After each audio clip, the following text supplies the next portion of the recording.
Hello everyone and welcome back to my channel Edmond Mindaros, and for today's quick tutorial, and I'm going to show you guys on how to buy prepaid load in New Globe One app update 2024.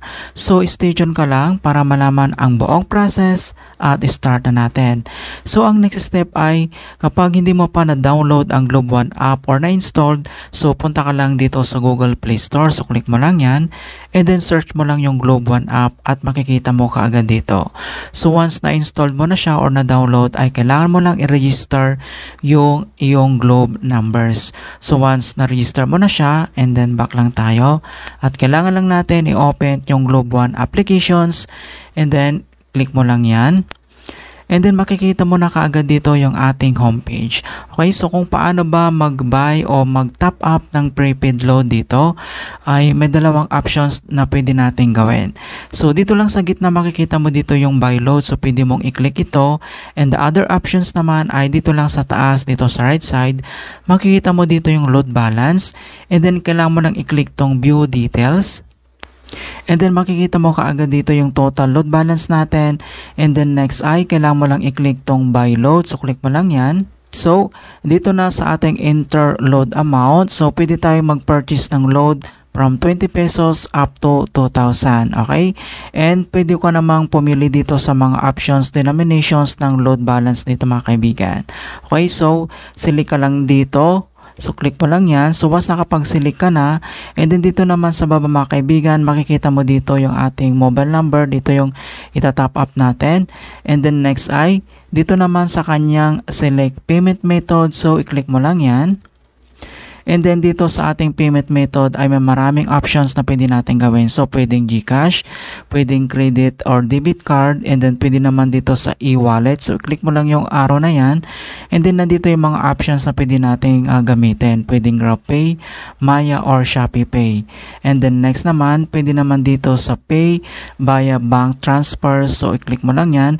Pwedeng BPI, RCBC, and Union Bank. So nasa sayo yan or option mo yan kung anong e-wallet yung pwede mong gamitin. Okay, so gagamitin natin yung GCash. So i-click mo lang yan. And then next step ay click mo lang dito yung choose. And then makikita mo kaagad dito sa baba yung buy load. And andito naman yung load amount na ating i-purchase. So i-click mo lang tong buy load. And madadirect tayo dito sa GCash login. Okay, so nandito yung amount na ating i-top up. And then nandito yung ating mobile number sa GCash. And then ang susunod, i-click mo lang tong next. And then wait natin yung 6-digit authentication code na sinend sa ating number. And then enter lang natin. Once na-enter mo na yung 6-digit authentication code, ang susunod ay click mo lang tong next. And then, log in to pay with GCash. So, kailangan mo lang i-enter yung 4-digit MPIN mo sa GCash. Once na-enter mo na yung 4-digit MPIN, ang susunod ay click mo lang tong next. And then, wait natin. So, GCash, makikita mo dito yung amount and then yung GCash balance natin. So, by confirming, dito lang sa baba, makikita mo dito yung agree. So, i-click mo lang tong agree. And then dito na kaagad sa Globe Telecom, makikita mo dito yung pay with GCash. And then you're about to pay yung amount. And then next, dito sa baba, makikita mo dito yung pay with yung amount na i-top up natin. So i-click mo lang yan. And we're waiting. Ayan. So makikita mo dito mga kaibigan na purchase successful. So nandito yung amount na tinop up natin. Ayan, so ganun lang po kasimple. And then check lang natin dito sa ating Globe One app. So close lang natin yan. And then nandito na siya mga kaibigan, automatic na mag-a-appear na kagad dito sa ating load balance yung tinop up natin. And then naka-earn din tayo ng reward points na 7 pesos dito siya.